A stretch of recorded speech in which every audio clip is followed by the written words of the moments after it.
ભરૂચ શહેરના સોનેલી મહેલ રોડ ઉપર બિલ્ડરે શોપિંગ ઊભું કરવા પાલિકા સત્તાધીશો સાથે મિલીભગત કરી 3 દુકાનો ખરીદી લેતા તેમજ ભાજપાના સત્તાધીશોએ પણ ખોટા દસ્તાવેજો ઊભા કરી બિલ્ડર પાસેથી કમાણી કરી ષડયંત્ર રચ્યું હોવાનો આક્ષેપ થઈ રહ્યો છે।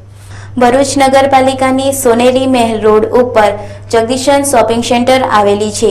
50 વર્ષથી દુકાનોમાં વેપારીઓ વેપાર ધંધો કરી રોજીરોટી મેળવી રહ્યા છે, ત્યારે દુકાનોની પાછળ બિલ્ડરની જમીન આવેલી છે અને બિલ્ડિંગ ઊભું કરવા માટે બિલ્ડરે સ્થાનિક ભાજપના કાઉન્સિલરને લોભામણી લાલચ આપી દુકાનો ખાલી કરાવવા માટે જાણે સોપારી આપી હોય તે 10 દુકાનો પૈકી 3 દુકાનો સાથે મેણા પીપળા કરી દુકાનો ખાલી કરાવી બિલ્ડરને વેચી આપી હતી।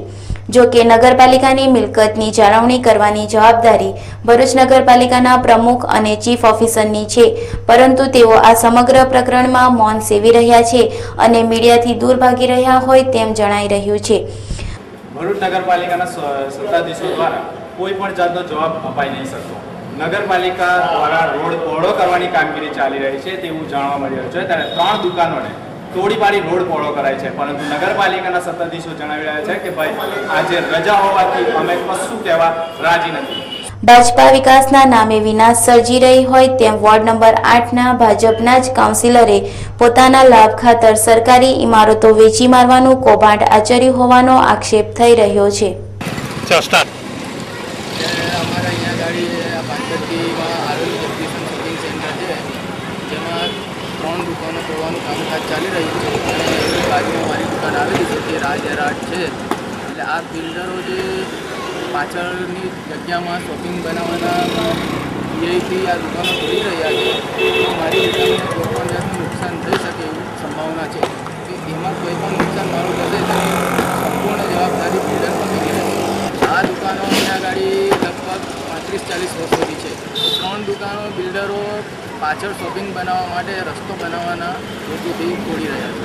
હવે નગરપાલિકાનો શું મતલબ છે એ આપણને ખબર નથી, પણ આ 3 દુકાનો તો પાછળ શોપિંગ બનાવવાના માધ્યમથી તૂટી રહી છે। પાલિકાના સત્તાધીશો દ્વારા અને બિલ્ડરોની મિલીભગતથી સોનેરી મહેલ રોડ ઉપર આવેલ 50 વર્ષ જૂની દુકાનો આજે બિલ્ડરની ખુશીને કારણે દુકાનો તૂટી રહી છે।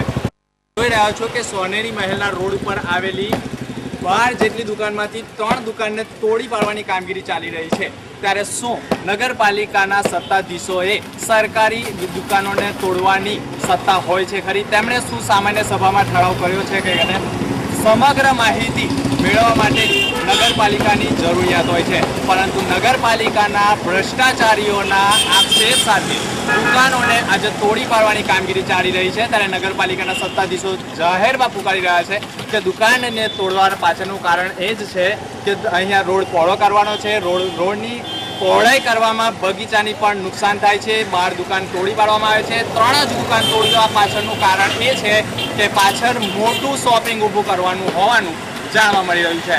કેમેરામેન કેતનના સાથે સમાચાર ઇન ભરૂચ દિનેશ મકવાણા। રસ્તો પહોળો કરવા દુકાનો પાલિકાને સોંપાઈ હોય તો નગરપાલિકાએ હોંશે હોંશે લઈ રસ્તો મોટો જ કરવો હોય તો મોતીલાલ વીણબાગ અને રંગ ઉપવન સુધીની દુકાનો તોડી શકાય તો જ રસ્તો પહોળો થાય તેમ છે, તેવું સ્થાનિકો જાહેરમાં પુકારી રહ્યા છે। બિલ્ડરો પાસેથી ભાજપાના સત્તાધીશોએ મોટી ખાયકી કરી છે। આ સમગ્ર પ્રકરણ જિલ્લા કલેક્ટરને લેખિતમાં રજૂઆત કરી છે। શું જિલ્લા કલેક્ટર ચારે સામે ફોજદારી ગુનો દાખલ કરાવશે ખરા તે જોવું રહ્યું।